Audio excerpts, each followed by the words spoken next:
What's up, guys? Welcome to Daily Dose of Reddit. This is your host, Zach, and today's subreddit is r/StoriesAboutKevin. This story's called My Roommate is a Kevin, a straight-up Kevin to the fullest. As is common with a lot of other Kevins you guys post in this sub, my Kevin is a good, sweet dude. He'll give you the shirt off his back without thinking twice. But this dude isn't the sharpest tool in the shed. In fact, if Kevin was an axe, he'd be so dull and blunt of an axe that you'd mistake him for being a damn sledgehammer. In any case, I have to frequently remind myself how much of a good guy Kevin is because the crap he says and does is beyond frustrating to anyone in his presence, and I don't want to come off as a butthole. I bet that a few hours spent with Kevin could give even the enlightened Lord Buddha to break into a meltdown. All those years of meditation it took to reach nirvana down the drain. Screw being the Buddha, this is too much suffering. I need to get laid and have a smoke. Kevin needs to take out his driver's license whenever someone asks for his date of birth, and he will still screw it up.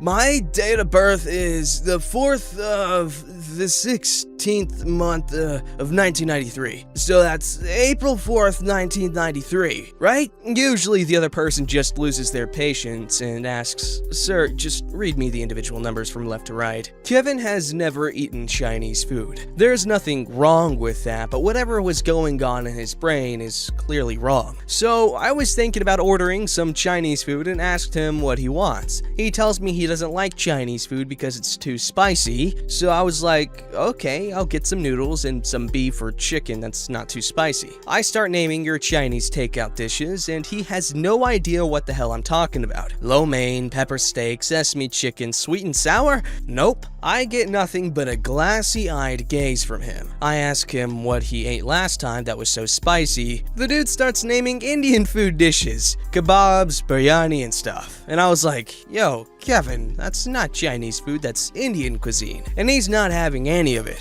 And a little argument breaks out. Turns out that the Indian restaurant is in Chinatown, so it's gotta be Chinese food, according to Kevin. He then calls a mutual friend he went to that restaurant with and puts him on speakerphone and asks him to tell me that yes, in fact, Kevin has had Chinese food and that definitely was a Chinese restaurant. Mutual friend completely loses it and starts laughing like a psycho while trying to explain to him that just because a restaurant is in Chinatown does not mean it can only have Chinese food. I lose it too, and now two of us are dying of laughter. Kevin's face turns all red in anger, and I could swear I saw his head swelling up, ready to pop. Kevin drives for Uber, and so do I, as we both try to make our way in life. Now, Uber deposits your earnings into your bank account automatically at the end of the week. If you want your earnings before that, you can instantly cash out. Uber takes a 50-cent fee for instant cash out. Kevin shows me that he has $1.83 in his earnings and asks me how much Uber will take if he cashes out right now. I tell him 50 cents, so if he does cash out right now, he will have $1.33 deposited in his account. Kevin says, "Oh my god, that's almost half of my money. Tomorrow I'm planning to make $50, so I'll cash out, then Uber will only take like $10 and give me $40. Uber is so greedy. If I cash out now, they take half of my money, but cashing out tomorrow,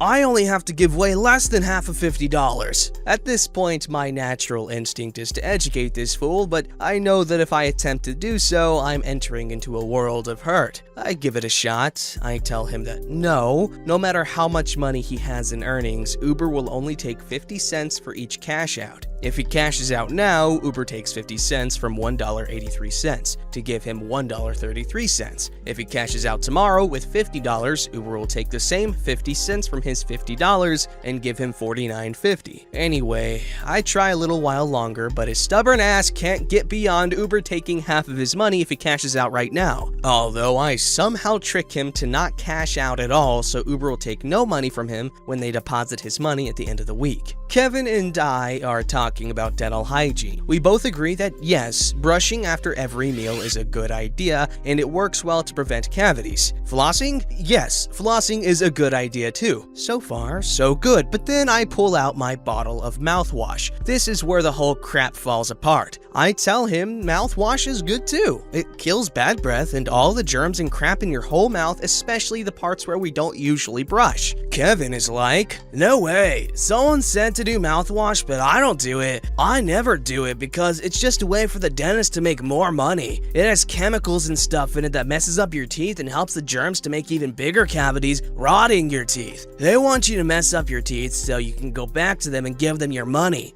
At this point, I'm flabbergasted as flippity-doo-dah, and I ask him where the hell he got that idea from. I show him my mouthwash bottle and how it says it's antiseptic, which means it kills germs, it prevents gum disease, gingivitis, and all those other oral diseases. But nope, Kevin is not having any of it. He's full of confidence that he knows it's a conspiracy for them to get our money, and all that antiseptic, prevents gum disease stuff on the bottle is a lie. Never use mouthwash because it destroys teeth. I'm like, okay, so what about toothpaste? Look, this toothpaste says whitening and that it's anti-cavity. If the dentist and all these companies want to screw up our teeth, then why would they put tooth-harming chemicals in our toothpaste too? If we can't trust the mouthwash, then how are we supposed to trust the toothpaste? Look, the toothpaste and my mouthwash are both made by Colgate. It's the same damn company. Kevin then takes the tube of toothpaste and starts reading the crap written on it. I can see like maybe 2 brain cells light up about 10 seconds later, and he has a eureka moment. I swear to all that is holy that Kevin then said, "Look here, it says it's made for sensitive teeth, which means they didn't put evil chemicals in it, and right over here it says extra fresh, which means they only used the most natural and most freshest ingredients to make this. So it's totally natural and good for your teeth, unlike that lying mouthwash." I then asked Kevin what if the toothpaste label is lying like the mouthwash label is lying. He tells me that I don't understand what he knows and that I should trust him about this. Kevin is an automobile expert. He popped the hood of his car that was running and sprayed WD-40 all over the engine and all the other crap that's in there. He read somewhere that WD-40 is good at cleaning greasy crap, so he decided to empty like 2 whole cans of WD-40 all over everything while that crap was running. A few minutes later, lots of hot black smoke started coming out from in there, and Kevin freaked out. Did he quickly take the key out of the ignition and turn the running car off? No, he ran inside the building, filled a big bucket with water in the bathroom, ran down 3 flights of steps with that heavy bucket of water, and then poured all that water all over the car's engine. I guess it kinda worked. The smoke definitely stopped. The car also stopped running. In fact, you can't turn the car on now. Turn the key in the ignition, nothing. No engine sounds, no clicking sounds, nothing. Maybe it needs a jump? No, nothing again. Battery is fine. It's been a few months now and that screwed up car is sitting right outside the same place, getting all rotten and rusty. I told him to save a little money and have a mechanic check it out. Nope, Kevin doesn't want to do that because mechanics fix one thing but screw up your car more so that it breaks down again after a few months and you're forced to pay that same mechanic more money. That's alright though. Kevin is confident he can fix it himself. Because Kevin is so confident he can fix his own car, he walked into an AutoZone and asked an employee to give him the tools that are for fixing cars. "What kind of tools, sir?" "All the tools that are used by mechanics to fix cars when they're not working." Kevin walked out of there with no tools, but he was definitely angry that AutoZone was screwing with him. They just want his money. A few months ago, Kevin went to visit his uncle in another country. Before he left, he asked me what kind of gift he should get for his uncle. I replied with the usual crap, you know, stuff like clothes, perfume, wallets, or some electronic device. Kevin says, "What about a gun? I could buy him a nice one." I'm like, what the heck? A gun?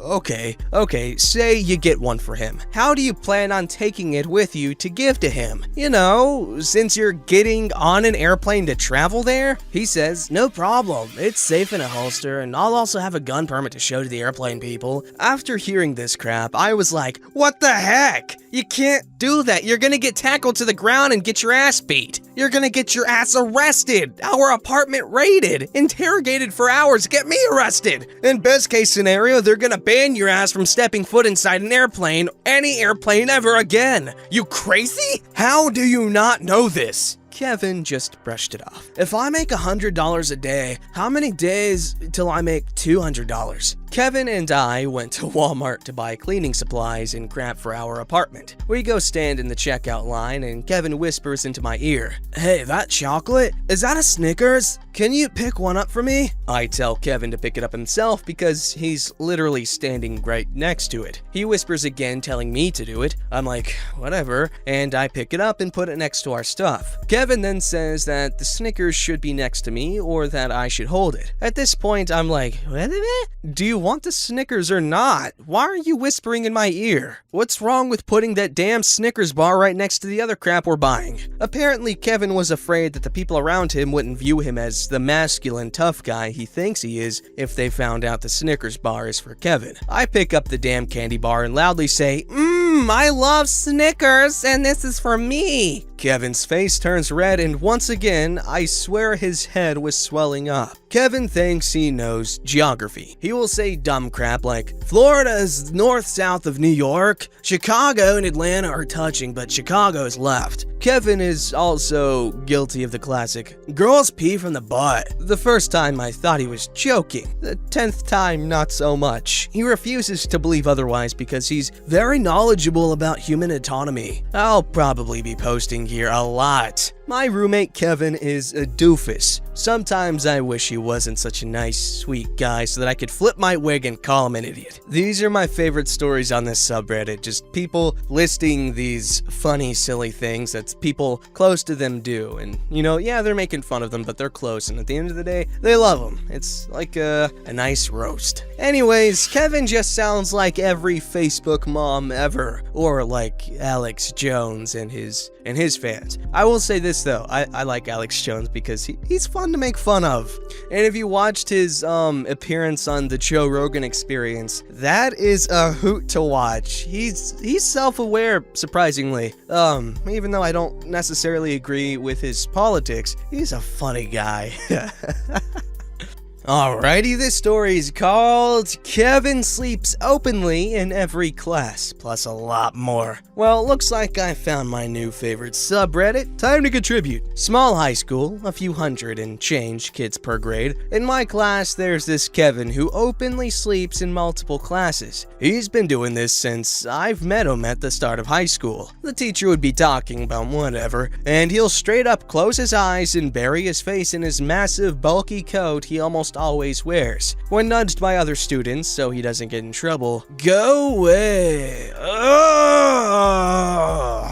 When actually confronted by the teacher to wake the frick up, okay, I'm sorry, I won't do it again, proceeds to do it again within 5 minutes. I just had my eyes closed, despite having just been snoring like a steam engine. Being so dead asleep that he doesn't wake up until someone shakes him awake, then one of the above. Bonus items. Couldn't make a half-decent Google slideshow despite being in 9th grade at the time. Stuck with the default eye-stabbingly bright white theme and scattered text boxes and pictures all over the slides. Information content would range from basically nothing to 10 pages worth of text allegedly packed onto one slide. Capitalization and grammar errors were rampant. Most sentences weren't even complete. We were assigned a short, double-spaced, one-page essay asking us to describe how we felt we had progressed over the semester. Instructions were to type it and print it off for submission in class. He comes in the next day with a sheet of notebook paper covered in the most appalling handwriting I've ever seen, and mine is pretty bad. His varied massively in size, with letters taking up half a line and others taking up 3 or 4. All in all, he had maybe 100 words written down. He then has the gall to state that his handwriting is perfectly legible and that the teacher should accept the work. I later found out that his handwriting is actually about average. The reason his essay was so bad was because he had written it in the span of about 3 minutes while walking between classes, with no hard surface. Keep in mind that this was effectively a half-page essay on a topic that required almost no mental investment, and took everyone else no more than 15 minutes to type properly. When we did the Odyssey in English, he finished the book in the night we were supposed to read 1 chapter. Rather than only saying what was appropriate, he spoiled key information dozens of times. Fortunately, I had also read ahead, but others were not so lucky. His spoilers were often paired with confusing and factually incorrect tangents on his personal analysis of the current text and spoil text. Even after confronted by both students and the teacher as to the validity of his claim, claims, he continually insisted that his interpretation was the only correct one. In classes where the teacher requests we keep our laptops away, he will often be slow to / refuse to put it away initially. Even after that, he'll occasionally attempt to take it out and look at whatever, and acts put upon when corrected. Related, he gets his memes from Google Images.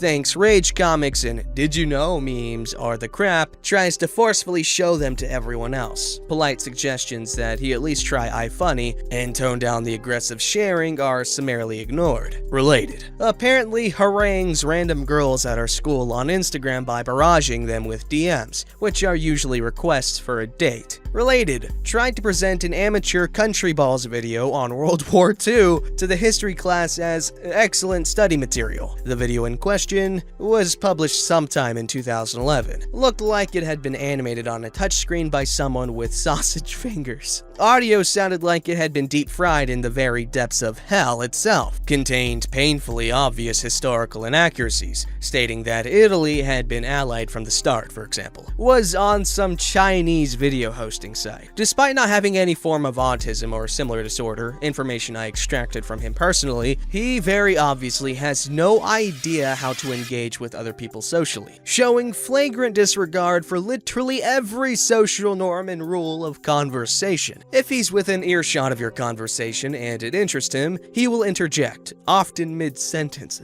Has trouble reading the mood, can't tell when a conversation or conversation topic is unwanted. Basically incapable of carrying on prolonged conversation, more than 5 minutes, about any semi-complex subject. I'm fairly certain he moved to the United States from his birth country of China only a few years ago, although I haven't been able to 100% verify this. Only solid evidence I have is that his laptop language is in Mandarin, and that his parents immigrated to the US recently-ish. My best guess as to his social issues is that his situation in China somehow led to him not learning social skills like most children do. This is a stretch, but it's my best theory. Hope you enjoyed my wall of text. I did, thank you very much. I used to sleep in class a lot too, every day in third period. However, I would save it for when I was done with my work, and my teacher was more or less okay with it. I would just, slump over and sleep, and then when I'd wake up, I would be super burpy. Every time I would sleep slumped over in a desk, I would wake up with a lot of burps. I don't know why exactly. I guess in that position I was swallowing air a lot, I don't know. But